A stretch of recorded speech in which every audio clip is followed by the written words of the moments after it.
Muy buenas tardes. Vamos a avanzar el día de hoy el tema relacionado al cáncer gástrico, patología de la variedad de las neoplasias, que luego del tema que hemos avanzado de cáncer de esófago, vamos a mencionar que es una de las variedades de cáncer más frecuentes en la práctica médica. Antes de comenzar el tema, haremos un pequeño repaso de la estructura que tiene la pared del estómago. Vamos a indicar que está compuesta por 5 capas: una capa interna, la mucosa, donde se produce el ácido clorhídrico y la mayor parte de las enzimas digestivas, que también es el lugar donde se origina el mayor número de casos de cáncer de estómago. Por debajo tenemos a la capa submucosa, que va a dividir a la mucosa de la capa muscular o capa muscularis. Por debajo de la muscular tenemos a la subserosa, que va a dividir a la capa muscular de la más externa, que es la serosa.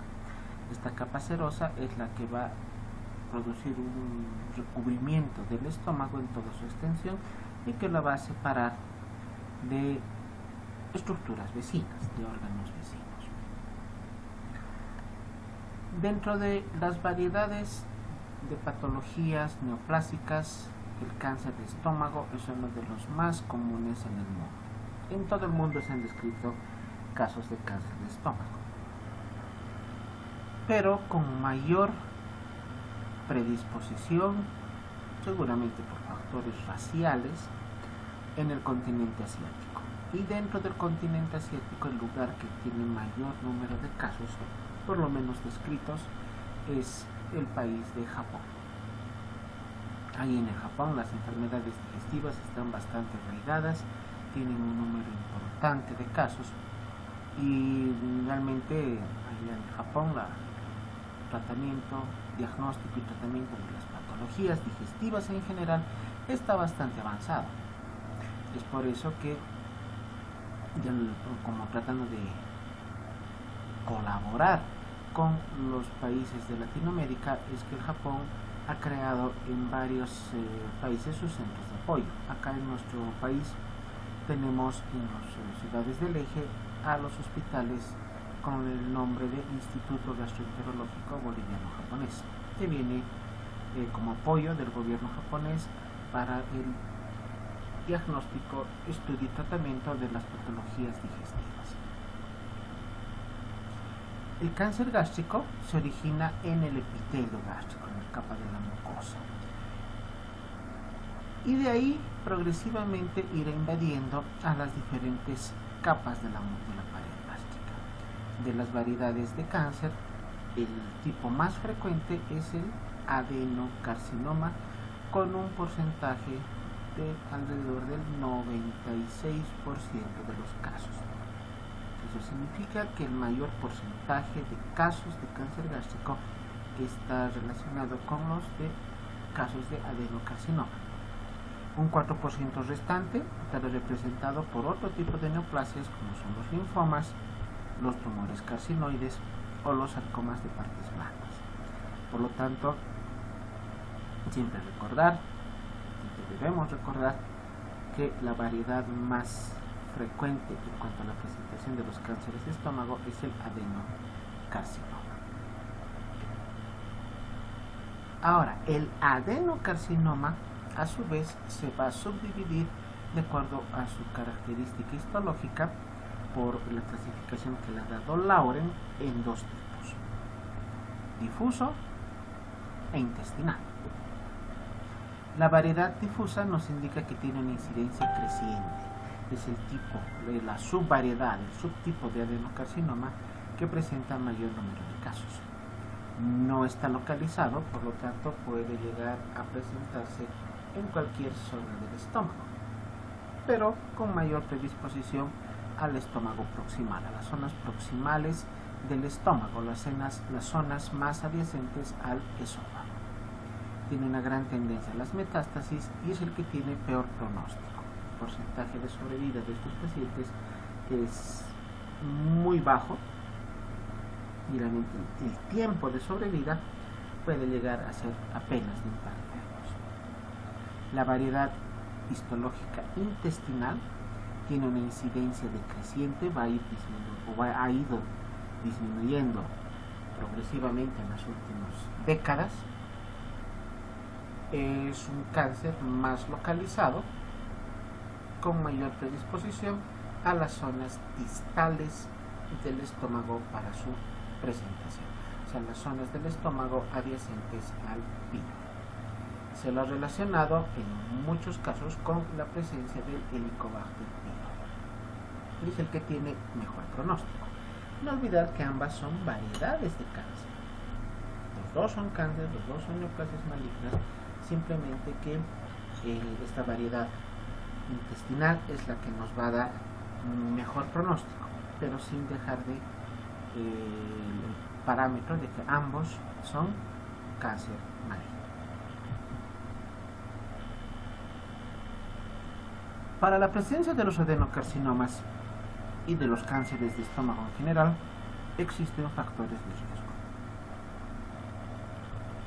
Uno de los más importantes es el factor genético. Al igual que en cualquier tipo de patología neoplásica, pero esto se ve más en las neoplasias de aparato digestivo, que si el paciente tiene antecedentes familiares relacionados al cáncer de cualquier zona del aparato digestivo, tendrá mayor predisposición a padecer cáncer de estómago o cáncer de esófago 2 a 3 veces más que un paciente que no tenga estos antecedentes. También se lo ha relacionado con el grupo sanguíneo A. O sea que las personas que tengan grupo sanguíneo del grupo A serán las que tengan mayor predisposición para este cáncer. El grupo A, el grupo sanguíneo A, es un grupo poco frecuente en nuestro país, casi toda Latinoamérica. En nuestro país, el mayor porcentaje de población, tenemos el grupo 0.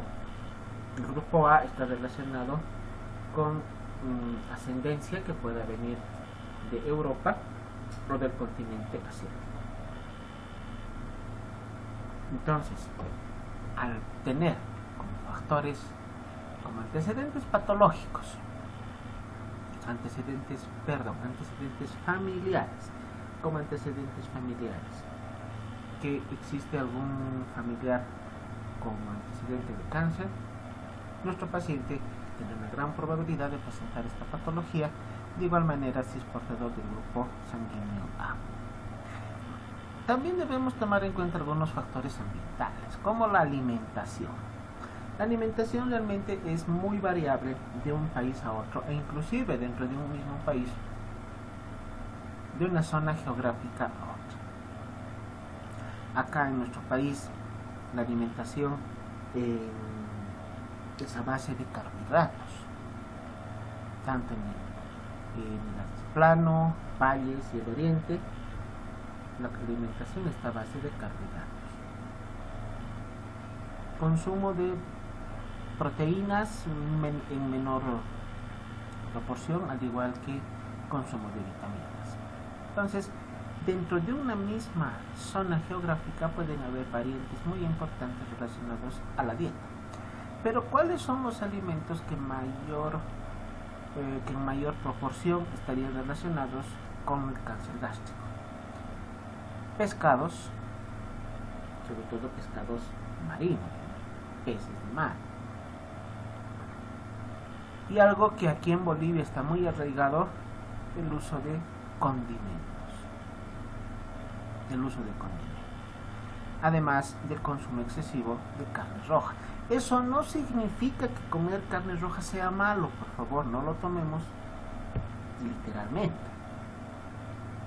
Significa que las personas que además tienen otros factores de riesgo, el consumo excesivo de carne roja puede también entrar en esa lista y ser un factor más para la presencia del cáncer gástrico. La ingesta excesiva de alcohol ingesta de alimentos muy calientes, excesivamente calientes, nitrato de sodio y el tabaquismo, pero no el que se fuma, sino el tabaco mascado. Al igual que acullico de la coca, existe la costumbre en las zonas productoras tabacaleras de masticar las hojas del tabaco. Este también es otro factor de riesgo para la presencia de cáncer de estómago. Y radiación. La exposición a radiación, pero sobre todo la de grandes cantidades de radiación, como es el caso de un tratamiento de radioterapia. Paciente que tiene ya sus tratamientos de radioterapia por neoplasias en otro lado del cuerpo, al ser sometidos a estas radiaciones, a la radioterapia, tendrán como un factor más de riesgo para la presencia de cáncer gástrico. No debemos confundir el hecho de hablar de radiación como la que se utiliza para tomar una radiografía o una tomografía. Esa cantidad de radiación es escasa. La cantidad de radiación a la cual está sometida el paciente cuando se toma una radiografía o una tomografía es muy pequeña. Entonces es mejor dejar de lado esos conceptos e indicar que la radiación, cantidades excesivas de radiación a las cuales puede estar sometido el paciente, como en el caso de radioterapia, sí pueden ser tomados en cuenta como un factor de riesgo para la presencia del cáncer de estómago. Lesiones preneoplásicas, la gastritis atrófica, la metaplasia intestinal y las displasias. La anemia perniciosa, pacientes ya sometidos a gastrectomía, que por alguna otra causa, pónganle una perforación estomacal, que ya hubiera comprometido zonas extensas del estómago y ha sido necesario someterlo a un tratamiento quirúrgico para una gastrectomía con la técnica de Billroth, también es una lesión preneoplásica. La presencia de pólipos gástricos, sobre todo los que son de mayor tamaño, mayores a 2 centímetros. Y causas infecciosas que ya se está considerando como factor de riesgo para la presencia de cáncer de estómago. Acá no podemos, fíjense que no podemos librarnos del Helicobacter pylori. Está metido en todo el Helicobacter pylori. Entonces, el Helicobacter pylori, por eso está considerado como un factor de riesgo para la presencia de cáncer de estómago, al igual que lesiones que puedan tener un sobrecrecimiento bacteriano, una sobreinfección bacteriana. El cáncer gástrico va a empezar con una condición precancerosa, que puede ser la gastritis crónica atrófica, los pólipos, las úlceras gástricas, cualquier situación quirúrgica a la cual haya sido sometido el estómago o la enfermedad de Menetrier. Estas condiciones precancerosas van a derivar a una lesión preneoplásica o precancerosa, donde la característica es la displasia epitelial, el cambio de estructura intestinal, el cambio de estructura del epitelio del estómago, la cual, dependiendo de las zonas que tengan estos cambios del epitelio normal que tiene el estómago por un epitelio anormal, se van a dividir en casos leves, moderados y severos, todavía considerados como lesión preneoplásica. De acá, dependiendo de este punto, va a derivar en un siguiente que, dependiendo de algunos elementos, como son los factores genéticos, características del sistema inmunológico, la edad del paciente, a mayor edad siempre mayor predisposición, mayor riesgo para la presencia de cualquier tipo de neoplasia, la dieta o lesiones persistentes a nivel del estómago. Todos estos factores, sumados a los previos, van a llevar a la presencia de cáncer gástrico precoz. que como cualquier tipo de neoplasia sería el punto ideal para poder realizar el diagnóstico. Porque si está en una etapa inicial, resulta más favorable el poder realizar un tratamiento precoz con la utilización de quimio o radioterapia. De no suceder de esta manera, el cáncer va a avanzar a un estadio mucho más avanzado, y de aquí obviamente ya la posibilidad inclusive de presentar metástasis. La mucosa normal del estómago está relacionado llamémosle, su funcionamiento va a estar relacionado a factores ambientales, la predisposición genética, la dieta y el Helicobacter pylori para presentar alteraciones en su estructura. Hemos mencionado a estos 4 elementos como factores de riesgo para el cáncer. La mucosa normal va a ser afectada por estos factores, y de acá se puede derivar a varios tipos de lesiones: gastritis crónica superficial, gastritis crónica atrófica, metaplasia intestinal, que en este orden pueden ir derivando hacia la presencia de cáncer gástrico. Todos estos mediados por los factores genéticos.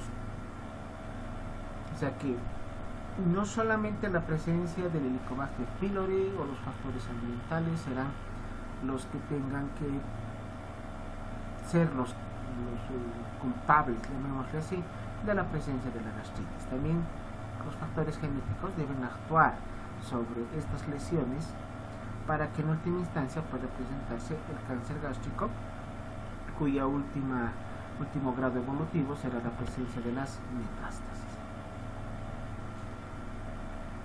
En cuanto a los grupos de riesgo para la presencia del cáncer gástrico, el sexo más frecuente en varones, una relación de 2 a 1 de varones a mujeres, o sea que el cáncer gástrico va a afectar más a los varones.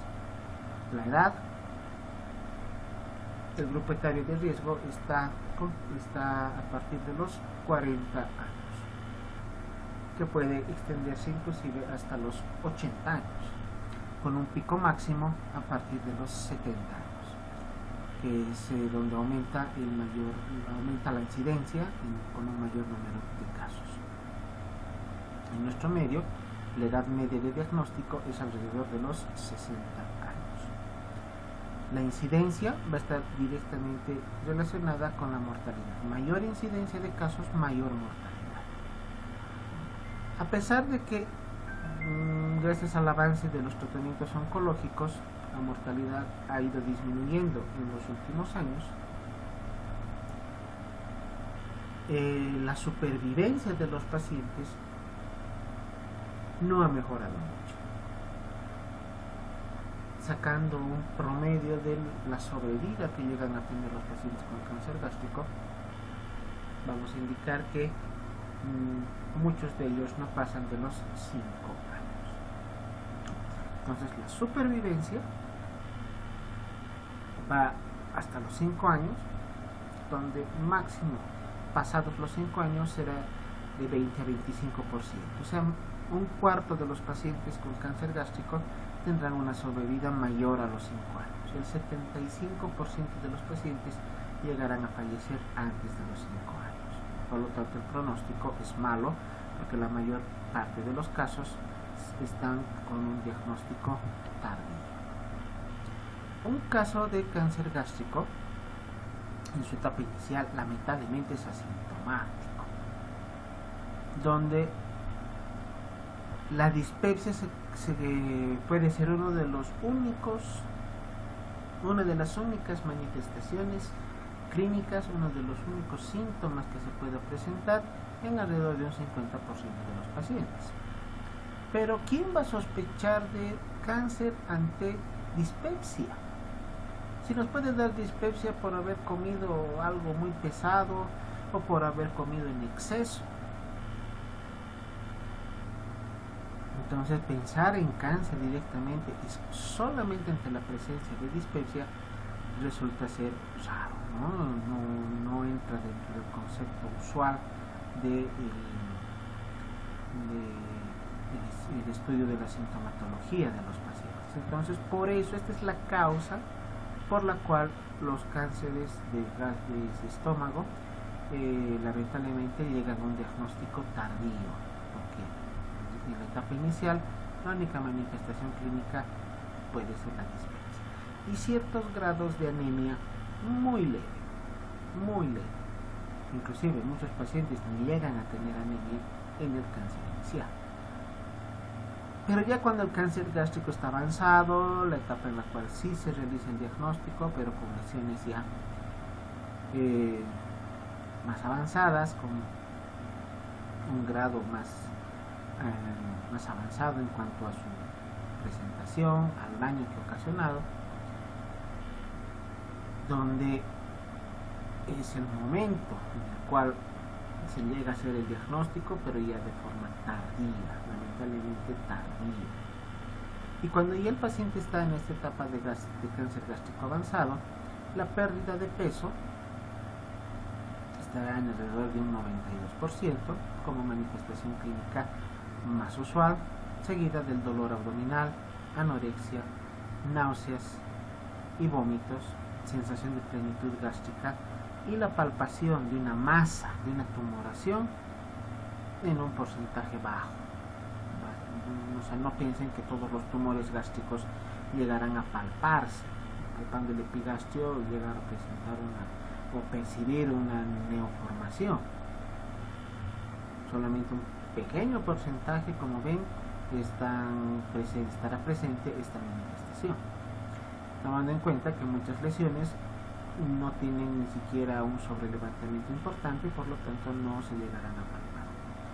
Y como manifestaciones clínicas menos frecuentes tenemos a las hemorragias digestivas cuando el tumor sangra, pero eso en un porcentaje muy pequeño de casos, al igual que la presentación de disfagia en un porcentaje menor, la presencia de metástasis e inclusive un 2% de cáncer gástrico avanzado puede también mantenerse completamente asintomático. El diagnóstico se va a realizar en base a la anamnesis, tomando en cuenta los puntos que hemos mencionado previamente. Hacer hincapié inicialmente obviamente en los datos clínicos, los síntomas del paciente, pero sin dejar de lado el estudio de los antecedentes familiares, antecedentes personales patológicos. En el examen físico debemos evaluar el estado general del paciente, debemos evaluar el estado nutricional del paciente, determinar a través de estudios laboratoriales la presencia de casos de anemias. Obviamente la anemia inicialmente llegaría a ser un diagnóstico clínico y simplemente el laboratorio nos servirá para poder llegar a clasificarla. Además del estudio del hemograma podemos solicitar coagulograma, la química sanguínea básica y algunos marcadores tumorales, entre ellos el CA19.9, que es exclusivo para patologías neoplásicas de estómago. Otro tipo de estudios que se pueden realizar, vamos a mencionar a la endoscopía digestiva alta, donde ante la observación de lesiones sospechosas de cáncer se realiza la biopsia gástrica. Esta biopsia, enviada como estudio a anatomopatólogo, será el estudio definitivo, el que en última instancia nos dará un diagnóstico final. ¿Este paciente tiene o no tiene cáncer? Esto nos va a determinar el estudio de la biopsia, la anatomía patológica de la biopsia. Como estudios complementarios que también podemos solicitar, acá sí está indicada una tomografía axial computarizada, que nos dará con mayor detalle la presencia de lesiones neoplásicas, ubicación a nivel del estómago y posibilidad de compromiso en otros órganos, si existen lesiones metastásicas. una ecoendoscopía para poder clasificarla de acuerdo al TNM, ¿no? El TNM que ya hemos hablado al momento de la clase de cáncer de esófago. También está escrito en varios artículos, en varias bibliografías, la posibilidad de realizar una laparoscopía e inclusive una gamografía ósea, pero con mucha controversia en cuanto a su utilidad y la posibilidad de que nos den datos confiables y datos relevantes para poder llegar a nuestro diagnóstico. Estos dos últimos estudios en nuestro medio para lo que significan los pacientes con cáncer gástrico no se consideran como estudios de primera línea e inclusive no se los realiza, pero los que hemos mencionado previamente sí están dentro del espectro de los estudios complementarios que se van a solicitar de rutina. Cuando el paciente está con la sospecha de presentar alguna lesión digestiva, y hemos indicado que el estudio de primera línea, el gold estándar, es la endoscopía digestiva alta, que permitirá visualizar objetivamente la presencia de neoplasias, ubicación de las mismas, tamaño, características morfológicas, color. Nos va a permitir determinar la ubicación de las mismas, presencia de algunas otras anormalidades en esta tumoración como son las hemorragias, y permitirán sobre todo la toma de biopsia. Por lo tanto, todo paciente con cáncer o sospecha de cáncer de estómago debe ser sometido a una endoscopía digestiva diagnóstica.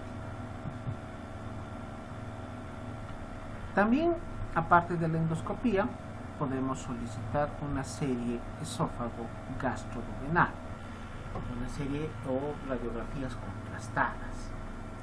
Se llama serie esófago-gastroduodenal, aquel estudio en el cual se da contraste vía oral al paciente y se van tomando varias placas radiográficas conforme el contraste va pasando por el tubo digestivo.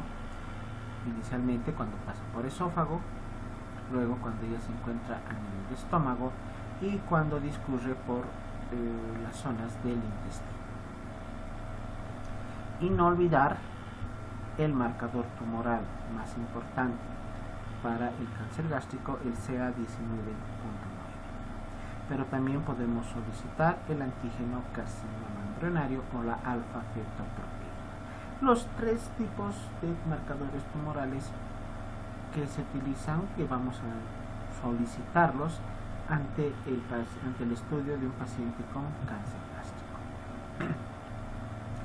En la endoscopía, el diagnóstico puede ser hasta de un 90%, ya que es un estudio bastante aceptable por la facilidad en cuanto a su realización y el poco riesgo que existe cuando está realizado por un personal capacitado. Nos va a dar un 96% de sensibilidad y hasta un 99% de especificidad. Este es un estudio que por eso se considera que es de primera línea para el estudio de las patologías digestivas, en nuestro caso del cáncer. Cuando se tienen las lesiones observadas con la endoscopía, con posibles neoplasias, como vemos acá en las dos imágenes, se recomienda sacar un mínimo de 6 biopsias. 6 biopsias que son las que se enviarán al estudio de anatomía patológica. En la radiología, también con un estudio de fácil acceso, tal vez hasta de menor costo que la endoscopía, pero con menor sensibilidad de un 70% y una especificidad de hasta un 90%, pero como ven los valores son menores, la endoscopía realmente le gana a la radiología haciendo una comparación como un estudio más adecuado para el diagnóstico del cáncer. ¿Qué vamos a observar? Fíjense, acá está el estómago claramente dibujado, si vale el término, tras la administración del contraste.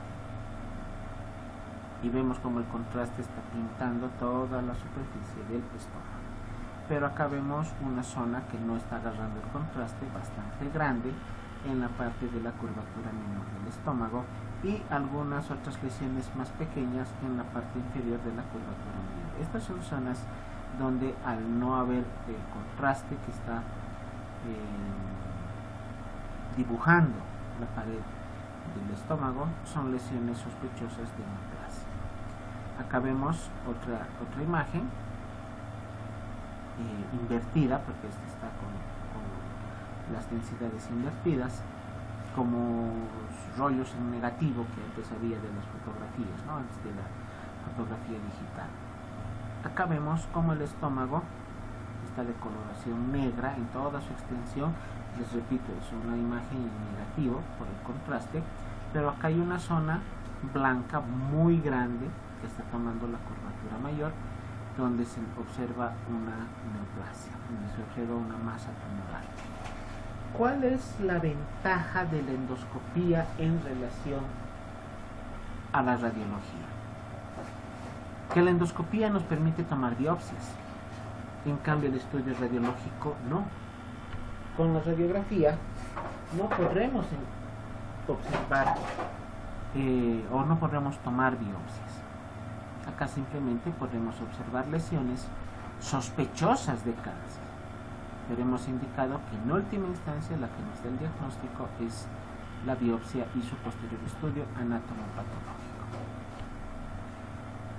Otros estudios complementarios que podemos solicitar en los casos de pacientes con cáncer, una radiografía PA de tórax, pero para demostrar la presencia de posibles metástasis a nivel pulmonar. Si sospechamos que esta neoplasia ya ha ocasionado metástasis, entonces ahí podemos solicitar la radiografía de tórax como un punto en el cual, como un estudio en el cual podemos determinar si la lesión del estómago ha metastizado hacia pulmones. Y las imágenes de metástasis pulmonar son como lesiones, como pequeñas pelotitas redondeadas, blancas, que son las zonas de metástasis, en lo que se conoce en la neumología, seguramente ya han visto en algún momento, la imagen en suelta de globos, porque son como globos así redondos, medio ovalados en distintas alturas. Acá esta radiografía es normal, esta radiografía que observan es normal, pero la presencia de lesiones está caracterizada de esa manera: la presencia de metástasis, varias zonas radiopacas, hiperdensas en ambos campos pulmonares y a distintas alturas. La ecografía, al igual que la radiografía, tiene sus limitaciones. Nos ayudará a determinar presencia de lesiones tumorales, neoformaciones en la pared del estómago, pero no nos permite tomar biopsias. Por lo tanto, tiene esta limitación. No sirve para poder ubicar la extensión de las lesiones en el estómago, pero tiene esa limitación tan importante que no permite la toma de biopsias. También nos servirá para poder valorar existencia de metástasis en otros órganos intraabdominales, como puede ser a nivel de hígado. Y una tomografía computarizada es la que nos va a dar el diagnóstico mucho más preciso. Acá ven el estómago, donde se han puesto estas flechas que nos muestran varias lesiones neoplásicas en la pared del estómago. Son varias lesiones neoplásicas. Este es un tumor, un adenocarcinoma diseminado, varias zonas. No es una sola zona que está comprometida y no es una lesión única, son varias lesiones tumorales. La tomografía nos ayuda a determinar la invasión de estructuras adyacentes. El cáncer ha logrado tomar otras zonas que tal vez la ecografía no ha logrado identificar, o si ha logrado ya metastizar a órganos adyacentes al estómago. Y además la presencia de posibles metástasis ganglionares o hasta peritoneales. La tomografía es mucho más sensible que los rayos X y que la ecografía, pero no le gana a la endoscopía. La endoscopía sigue siendo el estudio más importante para el diagnóstico del cáncer gástrico. La ubicación entre el 50 y el 60% está localizado a nivel de antro o píloro, un 25% a nivel del caries y un porcentaje mucho menor a nivel del resto del cuerpo o del fondo gástrico. Entonces la localización más frecuente del cáncer será a nivel del antro y del píloro. La curvatura menor es la zona que tiene mayor número de casos en relación a un menor porcentaje en la curvatura menor. Por lo tanto, tomando en cuenta estas localizaciones, vamos a indicar que el cáncer gástrico es más frecuente en la curvatura menor y en la región antropilórica.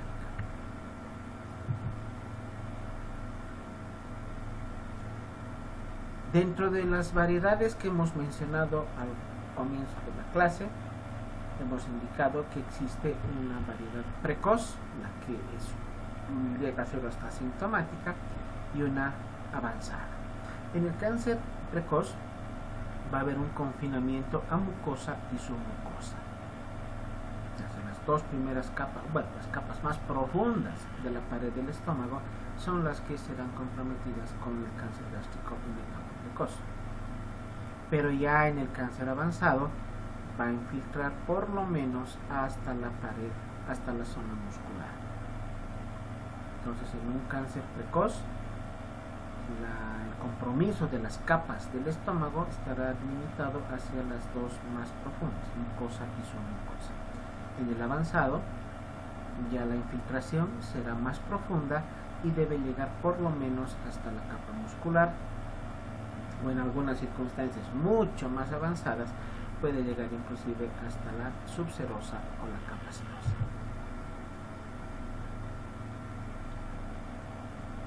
La clasificación del cáncer gástrico también puede realizarse dependiendo de su morfología, y tenemos la clasificación del cáncer en su variedad incipiente, que está ahí en una etapa, posiblemente en una etapa inicial. Es un cáncer que va a infiltrar hasta la submucosa, es una etapa precoz del cáncer, y no pasa de la submucosa, solamente va a comprometer a estas dos capas profundas de la pared del estómago. Y de acuerdo a algunas variantes que pueda tener este cáncer gástrico inicial o incipiente, tenemos el tipo 1 o polipoide, porque tiene forma de pólipo, tipo 2, que es superficial, y tipo 3, que es excavado, de acuerdo a la forma que tenga el tumor. Como un pólipo, solamente comprometiendo la superficie de la mucosa del estómago, está con sus subvariedades, ¿no? Que es sobre levantado, aplanado o deprimido. Y el tipo 3, que es el más avanzado, que es la variedad excavada. Todas estas variedades se las va a determinar a través del estudio endoscópico. Ahí podemos observar qué tan profundas son las lesiones, qué tan extensas son las lesiones y qué porcentaje o hasta qué capa de la pared gástrica ha logrado infiltrar. Esta sería la graficación de lo que hemos visto, de lo que hemos indicado hace un momento. Las variantes que puede tener el crecimiento del cáncer. Acá tenemos el cáncer gástrico precoz con la letra A y el cáncer gástrico avanzado con la letra B. Por lo tanto, las imágenes superiores son de cáncer gástrico precoz. En primera instancia, exofítico, presentando un sobrelevantamiento. Luego se aplana o llega a deprimirse levemente y finalmente este cáncer gástrico en etapa precoz puede llegar a presentar esta variante excavada. Acá vemos las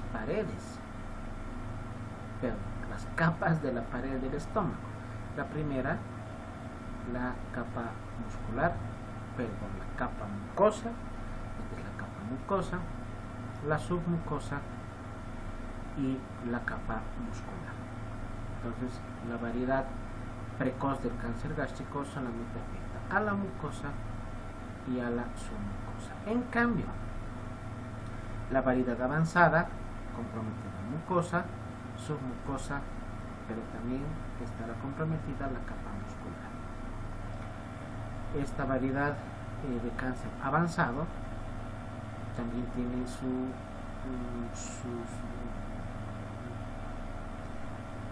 forma, la forma del tumor sobrelevantada con una neoformación, a lo que denominamos la variedad exofítica. Hay una variante también plana, pero que en el caso del cáncer gástrico se denomina linitis plástica, que llega a comprometer, como ven en el gráfico, básicamente todas las capas de la mucosa, o puede llegar a ser excavado, pero comprometiendo capas más profundas de la pared del estómago, llegando hasta la capa muscular. La variedad precoz aparentaría ser una lesión que compromete con menos extensión a las capas de la pared del estómago, y la variedad avanzada o grave ya compromete a zonas más extensas y más profundas de la pared del estómago. Ambas son cáncer, ambas tienen mal pronóstico.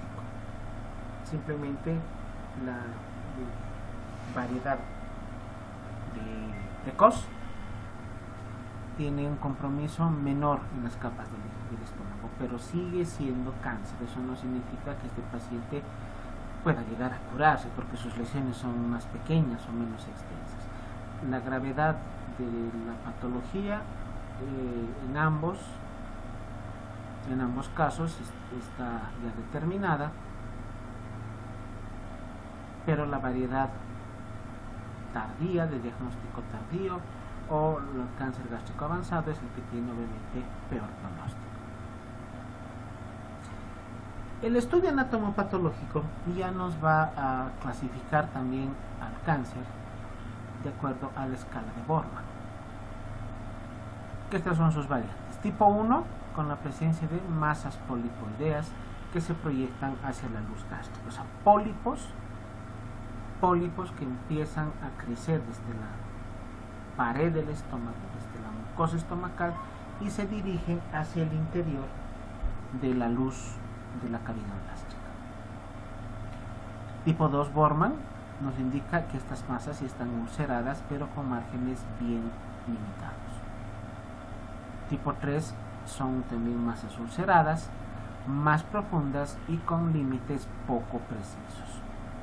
Y el tipo 4 ya tiene infiltración a zonas adhesivas. Entonces, esta clasificación de Borman nos indica también el grado de avance que tiene la lesión, donde el tipo 4 ya es una lesión bastante avanzada. Acá tenemos el esquema de lo que es la clasificación de Borman. Borman 1, la presencia de pólipos, neoformaciones que se dirigen hacia la luz del estómago partiendo de la pared del estómago. Tipo 2, ulcerado pero con bordes precisos. Tipo 3, ulcerado pero con bordes mal delimitados. Y tipo 4, con una infiltración difusa a zonas extensas. Lo que hemos visto en la imagen previa como linitis plástica. Entonces, ¿a qué denominamos linitis plástica? un término empleado para describir el cáncer de estómago tipo 4, de acuerdo a la clasificación de Borman, que afecta a zonas extensas del estómago.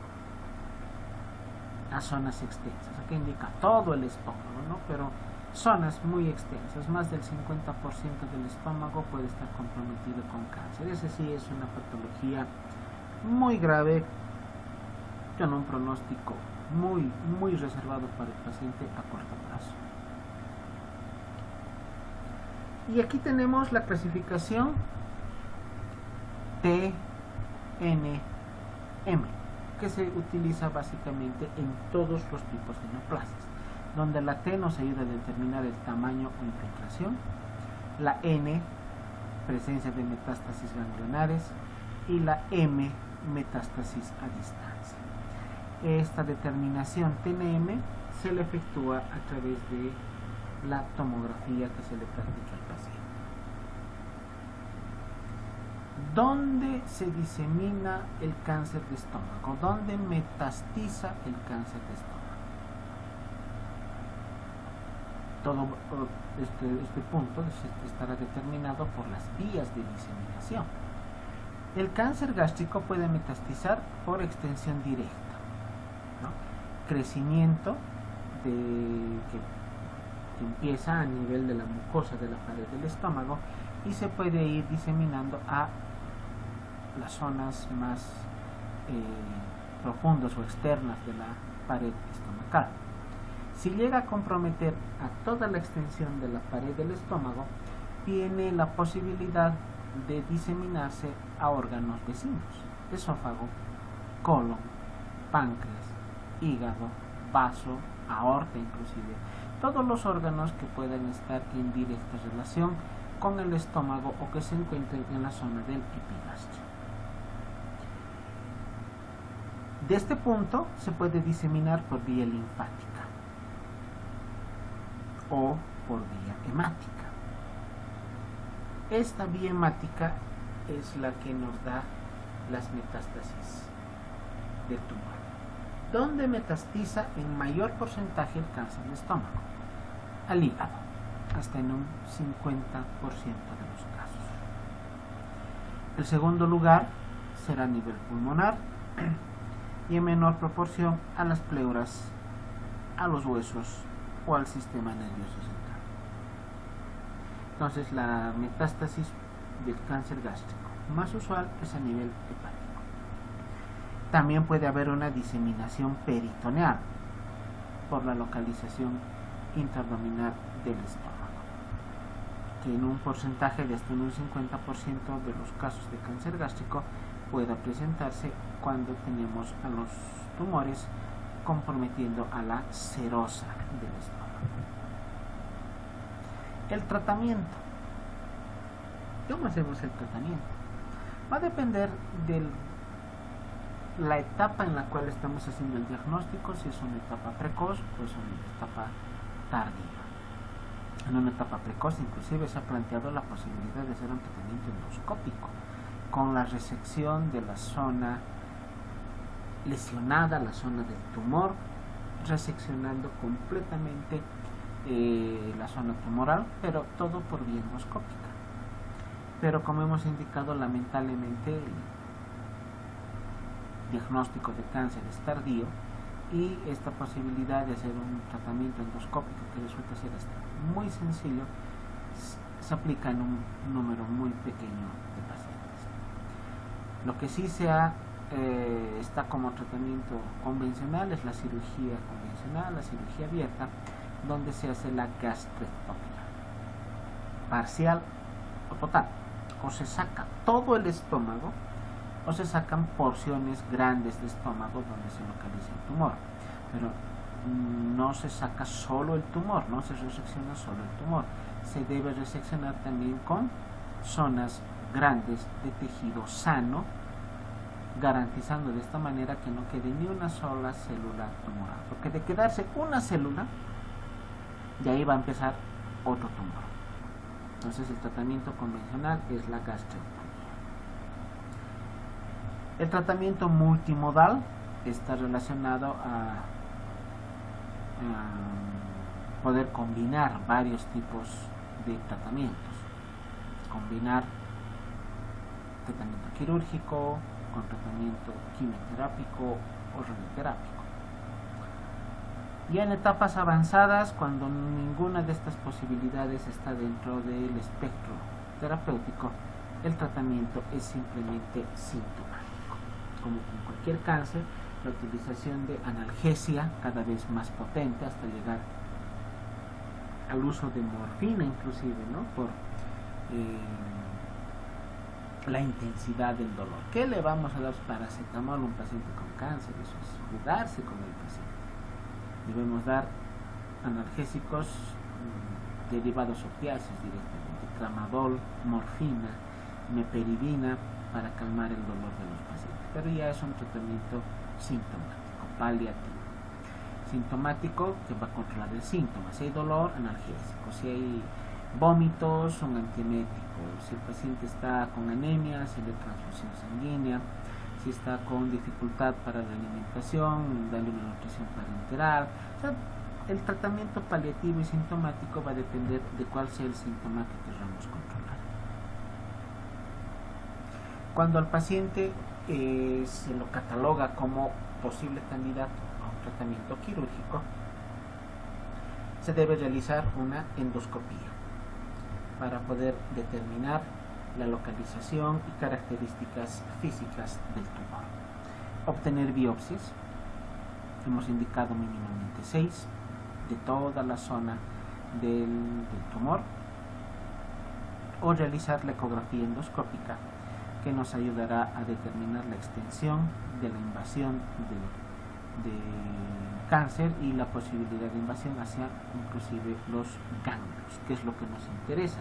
Si el paciente va a estar sometido a un tratamiento quirúrgico, no solamente se resecciona tumor, se reseccionan zonas sanas, partes sanas del estómago, y debemos realizar un vaciamiento ganglionar, porque células tumorales pueden estar localizadas a nivel de los ganglios y ser el punto de diseminación para una nueva tumoración. Cuando se plantea el tratamiento quirúrgico, se puede realizar, o más bien los objetivos a tomar en cuenta para la realización del estudio o del tratamiento quirúrgico son la extirpación del segmento comprometido, tomando en cuenta que debemos sacar zonas y pedazos de estómago sano, y remover completamente las zonas ganglionares adyacentes, realizar lo que se conoce como un vaciamiento ganglionar, retirar toda la cadena ganglionar. Esos son los objetivos del tratamiento quirúrgico. El tratamiento quimioterápico está como un tratamiento coadyuvante cuando el proceso está ya diagnosticado, se ha procedido a la resección quirúrgica y se toma como una medida terapéutica ya en casos avanzados. La quimio y la radioterapia pueden ir solas o combinadas. La radioterapia no solamente en este tipo de cáncer, sino en parte de los neoplasias, se toma en cuenta como tratamiento efectivo cuando está asociada a la quimioterapia. La radioterapia sola puede ayudar, sí. Puede ser útil, sí, pero su utilidad, su efectividad en el tratamiento será mucho mayor si se combina radioterapia con quimioterapia. La radioterapia para los estadios 2 y 3. Ahí está indicado el tratamiento radioterápico. Y en el tratamiento quirúrgico, la resección de estómago, la gastrectomía. ¿Cómo se realiza el procedimiento? Todo lo que significan los pasos quirúrgicos, bueno, no es parte de nuestra materia. Cómo se realiza la técnica en sí es parte de la materia de cirugía. Pero aquí vamos a ir viendo algunas variantes respecto a cómo se realiza este tratamiento. Fíjense acá los punteados azules, las líneas punteras azules, nos indican las zonas donde se está o se va a realizar la incisión. En este caso habrá una incisión acá en la zona del píloro y en la parte media del cuerpo. O sea, toda esta zona central se va a sacar y esta parte del estómago que queda se adosa al asa intestinal subyacente, al borde. Esta es una de las técnicas para realizar la gastrectomía parcial. Las gastrectomías, dependiendo de la zona que se vaya a extirpar, tenemos a la gastrectomía subtotal inferior, la gastrectomía polar superior, cuando es la zona del central esófago, o la gastrectomía total directamente. Y acá tenemos los esquemas de qué se hace con el estómago una vez que se ha sacado, por ejemplo, esta zona central. Quedaría toda esta parte del fondo del estómago que se cierran con puntos de sutura y una parte se la deja directamente adherida al intestino para que el alimento que ingrese quede en pequeños tiempos en el estómago y pueda ser pasado directamente hacia el intestino. Acá cuando se realiza una gastrectomía total, que queda el esófago y el píloro. Entonces, ¿qué vamos a hacer? Abocar el esófago directamente a una asa intestinal y dejar el píloro cerrado. Aquí se cierra el píloro con puntos de sutura y el esófago distal por debajo de su entrada al estómago, por debajo del diafragma, se lo sutura directamente a una asa intestinal. En este paciente ya no tiene estómago, directamente esófago, se continúa con el intestino. Este es otro esquema a un mayor detalle para mostrarles cómo el cirujano va a realizar este tratamiento. El estómago, la pared del estómago que ha quedado luego de la incisión, suturada hacia el intestino, o el esófago, cuando ya no hay nada de estómago, también suturado directamente a una asa intestinal. Después de que el paciente ha sido sometido al tratamiento quirúrgico, no va a poder comer durante un lapso de tiempo prolongado. El paciente debe mantenerse con sonda nasogástrica para evitar mantener el estómago vacío, para evitar que lo que queda de estómago presente meteorismo, que es la concentración de gases. Y hasta que el paciente pueda llegar a alimentarse en forma normal, se le puede alimentar a través de nutrición parenteral. La nutrición parenteral nos ayudará a aportar al paciente concentrados de proteínas, carbohidratos, vitaminas, lípidos, todo vía parenteral a través de un catéter venoso central, hasta que el paciente pueda llegar a empezar a alimentarse posterior a la cirugía. Esto puede demorar un par de días, hasta 7, 10 días, 2 semanas, inclusive en algún caso que hemos tenido, que el paciente está internado, no come, está con sonda nasogástrica, está alimentado a través de nutrición parenteral y a través de la exploración física que se hace diariamente. Si la gastrectomía ha sido parcial, podremos escuchar pequeños ruidos y ruidos cuando el estómago está volviendo a funcionar. Ahí esa es la indicación, ese es el momento para la indicación de reinicio de dieta. Obviamente no le vamos a dar de entrada que se coma un fricasé o un chicharrón, ¿no?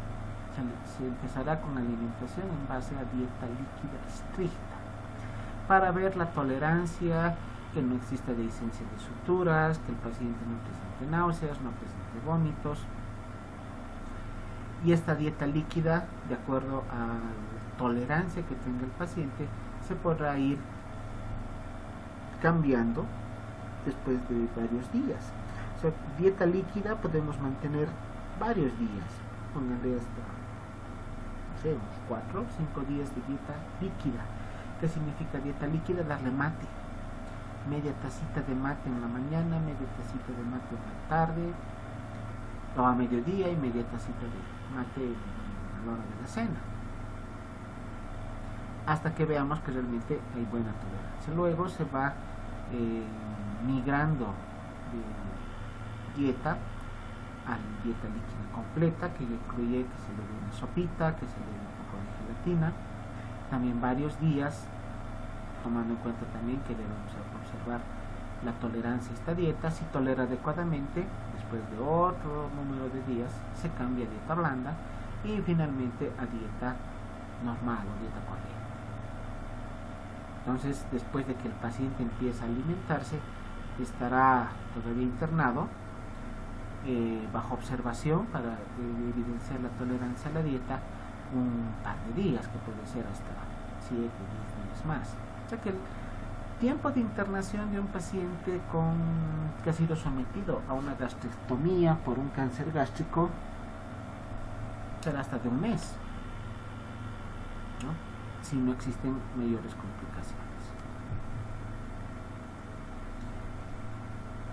Algunas complicaciones que el paciente pueda llegar a presentar posterior a la gastrectomía. Como todo procedimiento, hay casos existen casos en los cuales se han identificado y se han registrado complicaciones a corto o largo plazo. Entre estas debemos tomar en cuenta estas últimas: la malnutrición, déficit vitamínico de vitaminas y minerales por la mala absorción intestinal y la anemia multifactorial, sobre todo por deficiencia de vitamina B12. Los pacientes posterior a su cirugía pueden llegar a tener datos de desnutrición. O también se puede presentar diarreas, vómitos, dolor abdominal, distensión abdominal, presencia de meteorismo, eructos. Las posibilidades son variadas en todo paciente gastrectomizado. Y finalmente veamos en imágenes la clasificación de Borg. El polipoide o tipo 1, un pólipo grande, es un pólipo muy grande que nace de la mucosa de la pared del estómago y sobresale hacia la luz intestinal. El tipo 2, tumor ulcerativo, pero con bordes definidos. El tipo 3, donde vemos ulceración pero con bordes mal definidos. Y acá vemos una